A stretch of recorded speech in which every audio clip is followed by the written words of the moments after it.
merci beaucoup d'être venu ce soir pour regarder 99 99 Moons. Une petite question, pourquoi on n'a pas traduit 99 Moons en 99 lunes?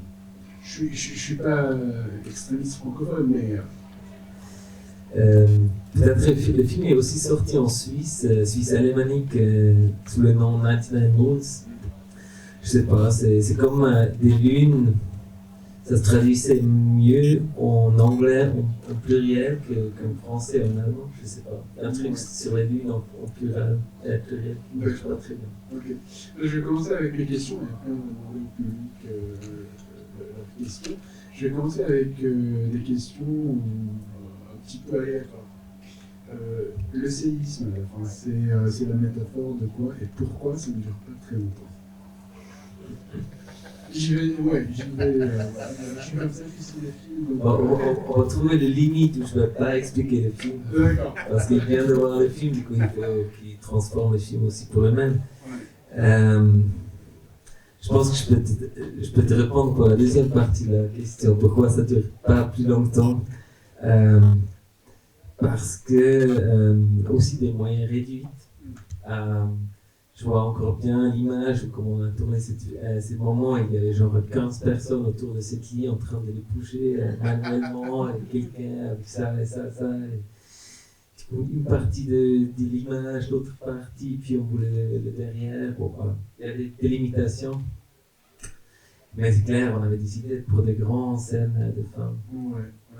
Alors, je sais ce que tu vas raconter, mais quand j'ai posé la question, c'était quoi la plus grande difficulté, à part le côté budgétaire? C'était quoi les difficultés? Je pense qu'une des plus grandes difficultés en préparant ce film, ou même en pensant de faire ce film, c'était le casting. Je pense de vraiment trouver deux personnes où moi j'avais l'envie ou la confiance de vouloir tourner ce film avec eux.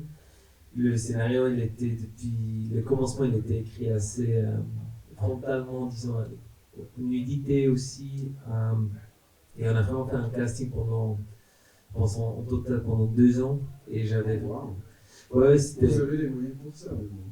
Et puis, il y avait même un moment où je pensais d'avoir trouvé deux. Et on s'est dit, ok, c'est ça. J'ai encore tourné une scène avec eux dans les forêts. Et ils étaient dans le caractère. Et après ça, j'ai appelé mon producteur. J'ai dit que je ne peux pas tourner les films parce que je ne sais pas quoi tourner. Ça m'ennuie. Je ne sais pas. Il n'y a pas une friction. Et là, dans le deuxième round de casting, ces deux-là, c'était clair. Il y a quelque chose qui ne passe pas. Ils s'aiment, ils se détestent. Je sais qu'elle a très très fortement frappé la porte quand ils se sont rencontrés la première fois. Je me dis, il se passe quelque chose. Et j'étais aussi sûr qu'ils ne vont pas tomber amoureux. Ça, c'était important pour moi. D'accord. Donc maintenant que tu l'as mentionné, ça s'arrête où? Est-ce qu'il y a une limite psychologique, il y a une limite sexuelle, il y a une limite charnelle, je veux dire, entre les acteurs qui acceptent de travailler dans un film très beau comme ça, et qui nécessite et demande un travail avec le corps qui est un peu plus poussé. Oui, c'est clair, il y a des limites qui sont très clairement décidées au commencement. C'est-à-dire que, par exemple, nous on travaillait avec Intimacy Protocol, c'est-à-dire qu'il y a quelques limites. Par exemple, les génitales ne vont jamais se toucher. Ça, c'est quelque chose qui était clair depuis le commencement. Après, on a travaillé avec une coordinatrice d'intimité, on trouve aussi des chorégraphies, des manières de faire l'amour sans faire l'amour. Mais je pense psychologiquement et aussi quand même il y a comme un consentement entre les deux que ça va assez loin. Après il y avait toujours des moments d'essayer de s'arrêter quand c'était trop. Par exemple pour lui des fois il passait 3 heures d'être étranglé par terre, c'était pas facile pour lui, mais je pense avec le temps, parce qu'au commencement il était toujours très motivé. Et c'est clair que l'idée quand même de tourner un film comme ça, c'est de ne pas mélanger ta personnalité avec le personnage que tu es en train de de jouer, mais c'est clair que tu prends quand même beaucoup de toi, et si tu touches quelqu'un d'autre, c'est quand même, tu touches quelqu'un, et ça reste quand même quelque chose d'important. Et du coup, c'était important de garder cet équilibre avec eux et être en communication tout le temps. Combien de temps tu as travaillé en amont avec les acteurs actrices avant le film, et combien de temps vous avez passé à finir le film? Avant le film, quelques mois avec beaucoup d'improvisation pour un peu rentrer un peu plus dans le caractère. J'ai rarement vraiment fait les scènes. Mais pendant le casting processus, après on avait aussi, par exemple, on a aussi tourné des scènes avec les parents de chacun. Du coup, ça a aussi aidé à entrer en matière avec leur histoire, personnalité. Et après le tournage, c'était deux parties de chaque fois 5 semaines, du coup un total de 40 jours, 42 jours je pense. Une partie été, une partie hiver. Ouais. D'accord. Alors maintenant je te laisse la parole pour nous expliquer un petit peu, là je pars un petit peu dans le côté distribution, côté production. Est-ce que dès le départ, je ne parle pas de toi bien sûr, mais est-ce que dès le départ il y avait cette volonté d'envoyer le film à Cannes? Est-ce qu'il y avait cette volonté d'aller dans ce circuit des plus gros festivals au début? Et comme je te posais la question avant, mais je la repose maintenant, la distribution du film. Est-ce que ça a été pensé en amont ou pas du tout? Vous avez juste fait le film par passion? Non, en fait, bon, faut peut-être dire que là c'est mon, je sais pas, 5e film plus ou moins. Je ne sais pas comment est-ce qu'on compte les films. On va projeter les autres. Non, mais j'avais déjà eu un film en 2007 à Cannes. J'avais 3 films à Berlin. Et du coup, il y avait une logique de.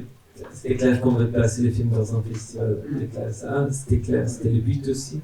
Et cette fois, et non, j'ai toujours autoproduit mes films ou avec des amis. Et ça, c'était la première fois que je travaillais vraiment avec une boîte de prod, qui est notamment un des plus grandes boîtes de prod en Suisse, qui fait normalement des films très très commerciaux, comme Heidi par exemple. Là, ils ont choisi de faire. J'espère qu'ils ne mettaient pas dans la même catégorie pour les spectateurs. Ils avaient envie de faire d'avoir un petit truc à côté qui n'est pas censé faire beaucoup d'entrées en salle, mais qui voulait vraiment qu'il y ait des festivals, ou un festival, ou une sortie, une vraie sortie. Et ça, c'était clair, c'était pensé. Après, on travaillait avec une lettre d'intention d'une vente internationale pour le tournage, pour le financement. Mais quand ils ont vu le film final, ils ne voulaient pas le prendre. Et avec Grande Cannes, donc Acid Cannes, ils ont dit qu'ils vont prendre le film. On a trouvé une boîte de vente internationale en Allemagne qui est une petite boîte, mais qui a fait un super travail. Qui ont vendu le film, je pense, à 23 pays, je pense. Ouais. C'est beaucoup. Je pose ce genre de questions parce qu'on a pas mal de réels avec nous ce soir, donc c'est très intéressant pour les réels de comprendre comment un petit peu ça marche, voilà, faire l'intention, surtout derrière chaque travail artistique. Je passe la parole aux spectateurs. Est-ce que quelqu'un a une question? Pas de questions jusqu'à maintenant, je vais continuer alors. Moi-même j'ai plein de questions, donc voilà. Je repars vers le début du film. Tout d'abord, est-ce que y a une raison pour l'utilisation de mood et non pas genre mois, non pas des années, non pas des semaines, parce qu'en regardant le film, on n'arrive pas à mettre une limite temporelle pour ces mots. Oui, c'était un peu ma plus grande surprise avec la sortie du film. J'ai calculé avec beaucoup de choses, mais je n'ai pas calculé que les gens n'arrivent pas à lire plus tard. D'accord.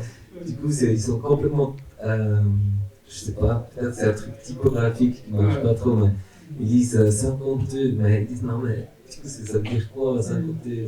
Ça va encore durer 2 heures, hein, les films. C'est toujours ça s'ajoute. À la fin, on est à 99. C'est ça, des fois, il y a une mini-ligne après, des fois, il y a des longues lignes. Mais c'est vrai que ça pose vraiment des problèmes. Je trouve ça intéressant. J'ai accepté ça. Non, mais on avait ça pendant très longtemps, c'était 2 ans plus tard, même dans le montage, même si le film s'appelait 99 lunes. C'est ce que moi j'aime bien parce que c'est les lunes, ça me parle d'attraction, vraiment des forces nature, mais c'était vraiment la question si dans le film on fait 3 jours plus tard ou si on fait en 7e lune plus tard par exemple. Ça c'était une question. On a choisi ça, il y a des gens qui aiment bien, il y a des gens qui aiment pas. Ouais. C'est vrai qu'on se pose la question. Donc, ouais. Alors maintenant je pars sur le choix artistique. Le choix artistique, je parle de couleurs et je parle de... Parce qu'il y a plusieurs... On voit le monde underground, on voit le monde scientifique plus ou moins, on voit le monde familial, on voit le monde des célébrations. Donc il y a plusieurs mondes. Est-ce que, par exemple, dans le monde underground, qui est beaucoup présent au début du film, est-ce que tu avais des influences spécifiques? Est-ce que, en regardant le film, on a l'impression que c'est un film dans un film, genre le monde underground, avec la musique, avec la danse, qui est très différent artistiquement du reste du film? Là, je sais pas si c'est très différent. Non, je pense que j'ai pas des influences particulières. Je pense que ça, c'était plutôt... Là, le monde underground, ça, c'était plutôt quelque chose que j'ai vécu, que j'étais assez clair comment le filmer. Donc c'est autobiographique. Ça, c'est autobiographique. Le reste, non. Je réponds à une question artistiquement. Comment dire on a beaucoup travaillé les couleurs, on a travaillé on a eu tout le film en images qu'on a trouvé avant le tournée. Ça veut dire color charts, on savait comment est-ce qu'on travaille avec les costumes, les couleurs, tout ça. On a très longtemps cherché les optiques. Ils ont les mêmes optiques pour tous les films, mais qui changent vachement comment est-ce qu'on les utilise. Par exemple, là, dans les nuits, dans les clubs, on n'avait pas peur de genre mettre plein de vaseline. C'était vraiment l'image, c'est fait dans le moment, et si nous aurait pas plu plus tard, il n'y avait pas une chance de changer des choses. Et c'était aussi un peu ça qu'on a beaucoup fait dans la caméra. Il y a peu de travail après coup, peu de post-prod, beaucoup de available light avec des sources. C'est un peu ça le concept de travailler dans les couleurs qu'on a choisi pour chaque épisode. D'accord.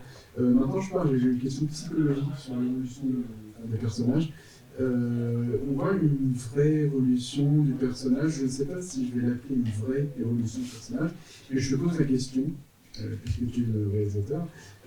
Est-ce que, selon toi, ton caractère tes 2 personnages principaux, est-ce qu'ils ont changé après les 99 mondes?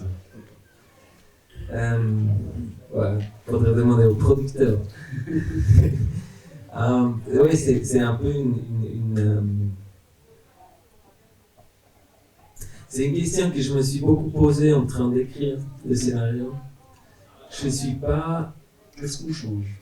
Ouais, non, mais je trouve que c'est vraiment une question philosophique, parce que je pense que le système de narration américaine nous impose très fortement que un bon film, ça veut dire qu'on change beaucoup, qu'on est vraiment dans complètement un autre endroit, intérieur et extérieur à la fin du film. Moi, je pense qu'il y a un changement, qu'il y a une acceptation aussi d'un certain amour, ou d'un amour qui est peut-être pas vivable dans le quotidien, mais en même temps, je pense qu'on garde la même innocence et peut-être le même amour presque anarchique, une attirance physique pour quelqu'un qu'on ne peut pas juste intellectuellement surmonter parce qu'on a grandi, la sagesse se transforme en bonheur. Là, dans ces choses-là, je ne crois pas trop. Mais je pense, dans l'écriture, j'avais quand même envie de les amener quelque part et je pense qu'ils changent. Même si je m'oppose un peu à ce système très traditionnel de complètement changement pendant le scénario. Est-ce que la dernière scène, c'était une scène de réconciliation ou c'était plutôt un nouveau début en partie? Enfin, par exemple, je parle de la dernière scène du catalogue de la fin. Exactement. Je vois deux autres scènes après, tu me corriges si je me trompe, deux scènes de réconciliation. Elle a fini une mission, elle a fini un chapitre, voilà, avec Unfinished Business pendant très très longtemps, et réconciliation pour lui aussi, et puis après un nouveau début. Est-ce que c'était un peu ça ou on a mal compris Non, je pense qu'on peut très bien dire ça comme ça. Je pense, comme j'ai dit, un peu une acceptation, peut-être même une acceptation des blessures qui créent avec leur attirance, comment c'est connecté la mort et l'érotisme, d'une certaine manière. Il y a des connexions entre les catastrophes et l'érotisme. Et après, pour moi, c'est aussi ce personnage principal qui est pour moi Vigne, qui marche dans cette couloir. Ouais, c'est certainement un départ. Ouais. Je vous repose la question, est-ce que quelqu'un a une question, un truc à dire? J'ai dit brillamment. Bon. Tu poses de très bonnes questions. C'est raison que tu poses les questions. Bah, avec avec l'expérience, Marc, tu sais. Jeff, je suis sûr et certain que tu as encore une question en magasin. Moi, je n'ai pas de question. Bonjour Christophe, bienvenue. Les deux personnages principaux sont très attachants et à la fois les deux personnages principaux sont attachants et à la fois ils ont un jeu très très large. Un jeu très très large. Non, non, c'est parce qu'on est en train de souder, c'est pour ça que je le dis. Je trouve que les moments ils sont très éclairés, les moments ils sont très éclairés. On rentre vraiment dans le jeu de ces personnages-là. On est très. On a envie de les prendre, les secouer des moments parce qu'on a l'impression de les secouer tout. Et puis je trouve qu'ils jouent super bien. C'est le côté où ils sont vraiment attirés sexuellement, ou c'est vraiment de l'amour, puis les moments c'est juste. Ils se relâchent complètement. Ces univers, ces différents univers que tu as nommés, l'underground, le côté festif du mariage, le côté où il y a le mariage, où il ne faut pas s'empêcher. Je trouve que on le ressent, c'est très très fort. Bon, vraiment, j'ai vraiment beaucoup. Et je trouve que c'est très pertinent, ce que vous avez dit au début, le jeu des acteurs, quand il y a des scènes de sexe et tout, pour en avoir fait aussi un petit peu. Je sais que c'est pas évident, pas toujours évident de ne pas être trop attiré par l'autre, pour avoir des limites, vraiment il faut se recadrer dans le personnage des fois, c'est un peu difficile. Et je trouve que c'est une très très belle performance. Bravo. Merci beaucoup. Une autre question, I have a question. Ouais, so she has a question. We're going to give the mic.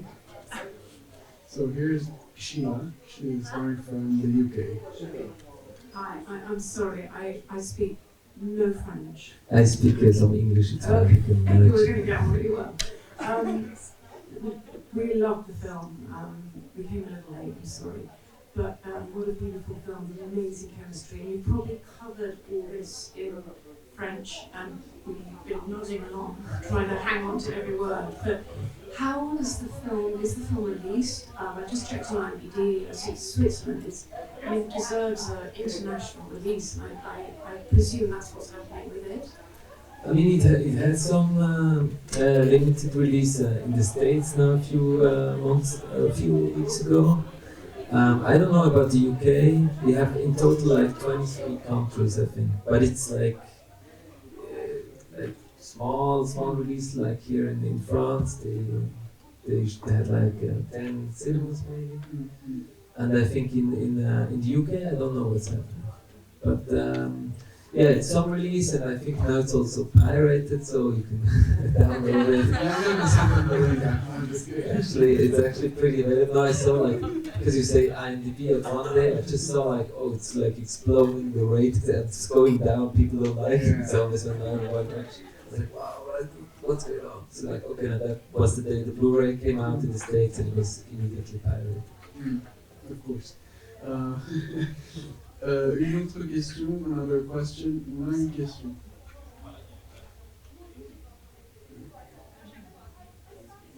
Alors, juste, je me permets de dire ça, il y a Uriel qui est assis juste à côté de cette jeune femme. Je ne connais pas le nom. Uriel a fait un film, a réalisé un film qui s'appelle The Penguin, ouais, si je ne me trompe pas. Donc, et c'est aussi une histoire un petit peu charnelle entre trois personnes qui a été projetée en début d'après. Moi j'ai une question.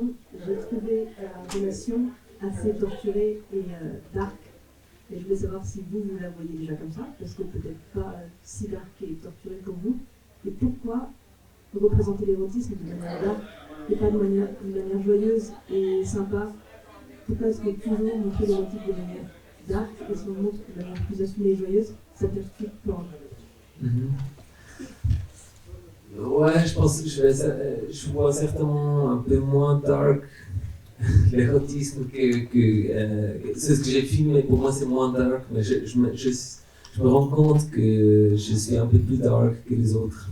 Parce que pour moi, il y a même des blagues dedans que des gens trouvent tristes, mais pour moi, c'est quand même des blagues. Donc voilà, je comprends. C'est comment dire. Je pense on a aussi tourné des moments, des beautés, je pense, des moments où et c'était aussi quelque chose que je voulais. Il y avait des tournages, par exemple, dans des voitures, ils faisaient des road trips, c'était amoureux, ils faisaient l'amour dans la voiture, etc. Il y a plein de trucs comme ça où je trouvais c'était beau, mais le système de narration, qui c'est quand même 5 fois une histoire, on recommence à chaque fois un peu un premier acte, c'était un peu ça qui faisait des fois trop long quand on n'était pas dans le conflit. Et je pense que si j'aurais eu une histoire qui durait vraiment tout le film, c'est une continuité du temps, j'aurais eu la possibilité de plus aller dans des différentes couleurs d'érotisme, je pense. Et je l'ai tourné et ça se sentait toujours un peu trop long à des endroits. Mais je suis d'accord avec toi. Pour moi, par exemple, la scène quand il brosse les dents, qui n'est pas une scène sexuelle, je dirais, mais une scène de complicité, une scène d'intimité aussi, je trouve. Ce sont des scènes comme ça que je trouve important aussi, que j'aurais bien aimé d'avoir plus la place pour ça. Ouais. Une autre question? Alors, j'ai juste posé une petite question avant la question de Marc, parce que Véronique, est-ce que je voudrais savoir si le scénario a été le même dès le départ, ou est-ce que tu as donné un petit peu d'improvisation au fait du personnage? Non, cette fois j'étais assez strict. Avec les... Je viens vraiment du documentaire de base. J'ai fait des films qui sont beaucoup plus improvisés aussi dans la fiction. Et cette fois, j'avais vraiment des dialogues, beaucoup de réductions, et des fois aussi qui venaient des castings ou des choses comme ça. Mais j'ai essayé de rester assez proche du scénario, même si j'ai enlevé plein de choses pendant le tournage. J'ai senti qu'une phrase n'est pas nécessaire, ou il y a un détournement des choses. Mais par contre, c'est ce que j'ai fait, et ça c'était très compliqué avec la prod, je leur ai demandé d'avoir 2 jours d'improvisation. Mais ils m'ont dit, mais t'as déjà un tournage de 40 jours et c'est assez cher. Et du coup, j'ai dit, mais si j'ai 2 jours d'improvisation, ça me donne la liberté de tourner des trucs, on n'a jamais le temps. Et on a fait ça, on était vraiment juste 3 personnes, le son, la caméra et moi, plus les 2 acteurs. Et j'ai vachement aimé ça.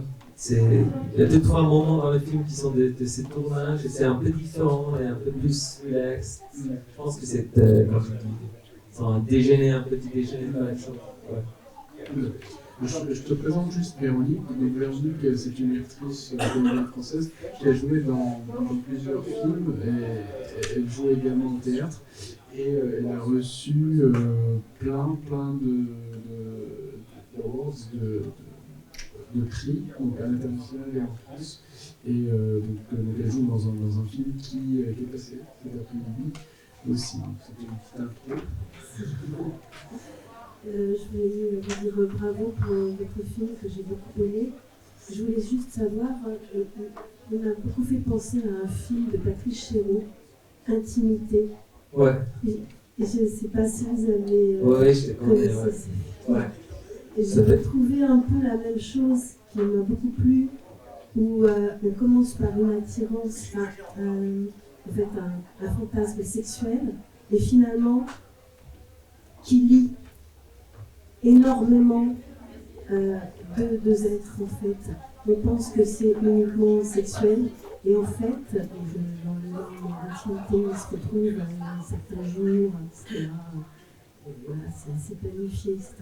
Et en fait, surtout pour l'un des deux, il y a quelque chose qui n'est pas que de l'ordre sexuel, finalement, qui les lie très très fort. Voilà, donc ça m'a fait beaucoup penser, j'ai beaucoup aimé ce film. Merci. Oui, 2006, ça c'était vraiment un film que je trouvais. Je pense que je ne l'ai pas vu quand il est sorti, mais quand je l'ai découvert, c'était une grande libération de voir ça sur l'écran, de me dire c'est possible de parler d'attirance sans tomber dans des clichés, je trouve, par rapport à leur âge, par rapport à leur corps, qu'il y a une beauté aussi dans la simplicité, que ça ne doit pas être juste beau parce que c'est physiquement beau, mais de dire c'est juste beau parce que ce sont deux personnes qui se rencontrent. Oui, ça je trouvais un film important parce qu'il y avait quand même il y avait un peu des films des années 70, des années 80, et après avec l'internet et je sais pas, Hollywood qui est devenu très très prude dans les années 90. Du coup, c'est vraiment, on voit très peu la sexualité au cinéma. Depuis là, c'est vraiment ça assez disparu. Et ça, c'était un des films que je trouvais quand même fort, qui n'est pas un film hollywoodien, mais qui était dans cette époque, qui a osé des choses, quoi. Ouais. Est-ce qu'on a une autre question ? Moi, je veux juste te féliciter parce que c'est vrai que tu reprends l'étendard du film, comme justement je viens de dire, Intimité. Il y avait L'unité en ville de Chéreau aussi, qui était vachement bien avec Anglade. Aussi une rencontre amoureuse où ils commencent, ils sont nus dès le départ, ils se racontent leur vie et tout le film, ils sont à poil tout le film, et en fait on voit même plus la nudité au bout d'un moment, et on est sur les deux êtres humains qui se racontent et qui se rencontrent. Et où Nine Song aussi, qui est vachement intéressant. Tu es le parfait synthèse de tous ces films qui ont été très marquants et touchants et courageux parce qu'il y a des films qui mourent et qui osent franchir le pas justement sur les rapports de couple qui sont finalement simples et différents selon les gens. Je trouve qu'il y a une sexualité dure ou pas dure selon la fédéral, mais et ça se ressent très très fort dans ton film et vraiment un très bon moment et bravo pour avoir tenu tes actes. Enfin, c'est très compliqué, moi j'aime si tu as des scènes peut-être avec un comédien. C'est super, tu as réussi à avoir cette complicité justement entre les deux, qu'on voit que son image était très très forte. Merci. J'ai une question. Ouais. Est-ce que tu as la définition du fantasme ? Définition du fantasme, c'est par rapport au festival qu'on se retrouve ici. Pas du tout, je vais te dire à l'extérieur. Le fantasme, c'est. En fait, quand tu as parlé du fantasme avant, j'ai toujours pensé au fantôme. C'est pas du tout la même chose, non ? C'est fantastique. Par exemple, là, je me dis, on est dans un cinéma, mais il y a des fantômes qui font la fête. Aussi dans le cinéma, dans une autre salle. Ouais. Non, mais tu m'as demandé pour fantasme. C'est quoi les fantasmes ? En anglais, on dit, comment tu traduis fantasme ? Fantasme. Fantasy. Fantasy.